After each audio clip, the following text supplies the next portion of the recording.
In this video, we will learn how to format this simple column chart. The formatting concepts that we will be discussing in this video are universal for all the charts. So even if we have not discussed any chart other than column charts, the charts that we will be learning later on in this course, like pie charts, histograms, etc., you can do this same formatting in all those charts also. As I told you, this chart has several elements such as chart title, horizontal axis, vertical axis, and we can format each individual element. So to format one particular element, we have to select that element. So for example, if I want to format the horizontal axis labels, I can just double click on the horizontal axis labels and these will be selected. If you want to format them, you can right click on it and choose the option of format axis. If you click on this, you can see that we get a separate set of options on the right. In this right window, you can see in this drop down, horizontal category axis is selected because I double clicked on horizontal axis and right clicked on it to open this format option. So by default, this window had this horizontal axis selected. If you want, you can select other chart elements also from this drop down window. So let us select the first option, which is chart area. The next is three set of options. First is fill and line, which is background and border related formatting options. The second is effects. In this you can add three-dimensional effects or shadows and button effects. And the third option is size and properties. You can change the size of this window that we have selected. You can also change the size by dragging these corner points. So you can change the height and width of this chart, or you can change the values here to increase or decrease the height and width of this chart. So this is how you adjust the size of the chart also. Now let's move to the first option, which is fill and line. And here we'll learn how to add border to this chart and how to add a background to this chart. So you can see the first option is fill, which is for the background, and the second option down there is for border. Right now it is automatic for both. First of all, we'll add a solid line border to our chart. When I click this, the first thing I have to select is the color of the solid border that I want. We'll have dark blue. You can change the transparency of the border, width of the border. You can increase the width. I'll increase the width for just so that you can notice it. So you can see we have a border added to our chart. You can also add a background using this fill option. So if you click on solid fill, you can fill a color in it. You can see that whole chart area has a solid fill. If you click on the gradient fill, you can see it has two colors, one on the top which is white and one on the bottom which is blue, and the colors are changing in a gradient manner. The fourth option is of picture or texture. You can select a file from your system, or you can select the pre-saved textures in your Excel software. So when I selected picture texture, it applied a default texture. You can choose other textures from these options. If you want a background photo, you can go and select that file if it is on your system. Second last option is pattern fill. If you select it, you can add pattern background to your chart area. In business setting, most of the times all these fancy options are not used. However, if you are in a creative business and you want to use some of these, you may go ahead and change the background or the border of your chart. Now let us go to the drop down once again. We have covered the chart area. Now let's go to chart title. So again, you can see that we have those three options with us. You can add a background to this particular element. So this small box will get a color. or a background picture. You can add a border to this small element. So if you put a solid line, this sales box will have a solid border. If you want to change the font or the font size of this title, you can select this text and go to the home menu, and within it you can bold it, or you can change the font from Calibri body to some fancy font, or you can increase or decrease the font size. And using this option you can change the font color. Right now it is black, you can change it to blue or some other color, whichever you want. The next option in this drop down is horizontal axis. Again, you can add a background or a border to this using these options. You can change the font size or text color using those home menu options. And you can notice that there is one fourth option here. Just click on it. There are 4 options in this. All these formatting options are particularly for horizontal axis only. So if you want to shift the point where this vertical axis is intersecting with the horizontal axis, you can do it using these options. If you want to change the label distance, you can also do that using these options. But even these options are not really required in most of the business scenarios. This fourth option is of legends. This is the legend box. This will give you the options of adding background and border. These will give you the special effects if you want to add. And this particular one, which is particularly for legend, it is asking you the legend position. So right now bottom is selected. If you want this legend to be on the right of this plot area, you can select right. So this comes on the right of this plot area. If you want it to be on the left, so you can change that, top right, and so on.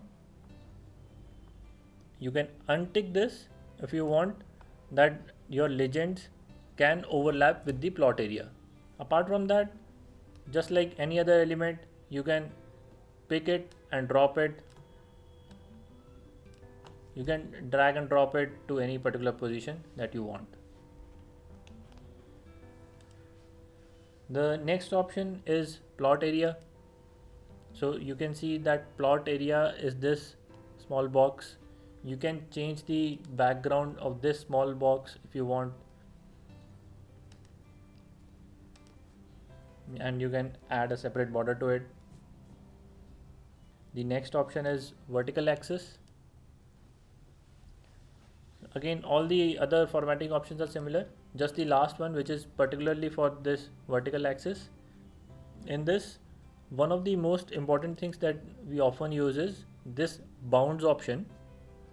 Here you can see that on the vertical axis it is starting from 0, and the highest value it is showing as 100,000.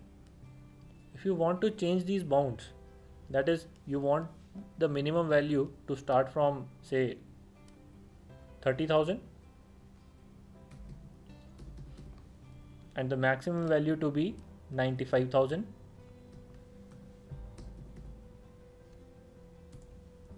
So you can see that this graph looks a little bit zoomed in because we have removed the bottom 30,000 part of this chart, and only this top part, which is showing the variation, is now zoomed in. Another important thing that we often use is this option of number. Since we have numbers here, we may want to change the way these numbers are displayed. So for example, if I have decimal values, I may want to show some decimal values here. So if I add 2, you can see it has now 2 decimal values. Now this is being shown as numbers. If you want this to be shown as a dollar value or a currency value, you can select accordingly. So for example, if I select accounting, you can see this dollar value is shown here. Since these are sales values, this dollar here makes sense.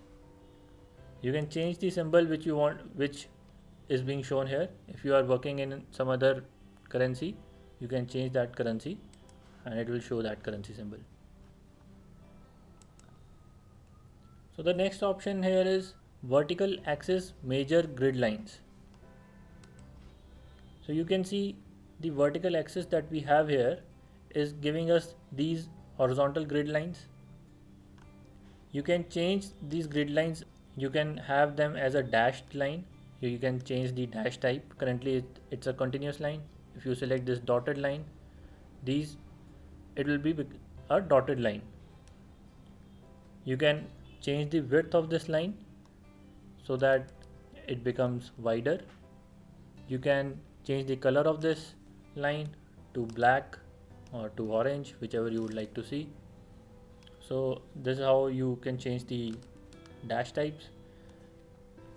So just in case you want to highlight your grid lines so that it is easier to read the data points, you can change the formatting of grid lines from this option. The next option is series shirts. So this is the blue data series. You can format this data series. You can change the color border of this data series. So right now it is blue. If you want it to be green, you can change the color. So the color formatting is similar to what we have already discussed. We will look at this third option,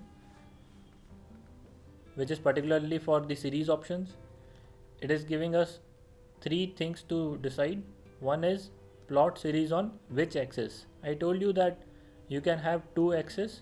One is the primary vertical axis and one is the secondary vertical axis. The left side of the graph is usually the primary axis. Since both the data series are using the left side of the graph to show the values, it is primary axis. But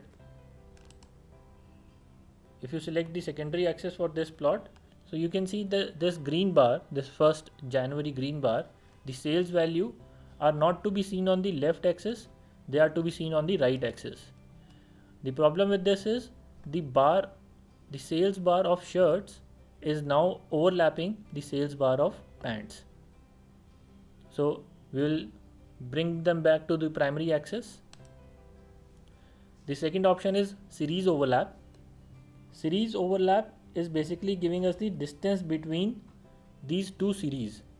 So for example, we have the data point of May. We have sales of shirts and pants in May. If I decrease the series overlap, the distance between these two bars will increase. If I increase it, they will start overlapping each other. So after 0, they will overlap each other.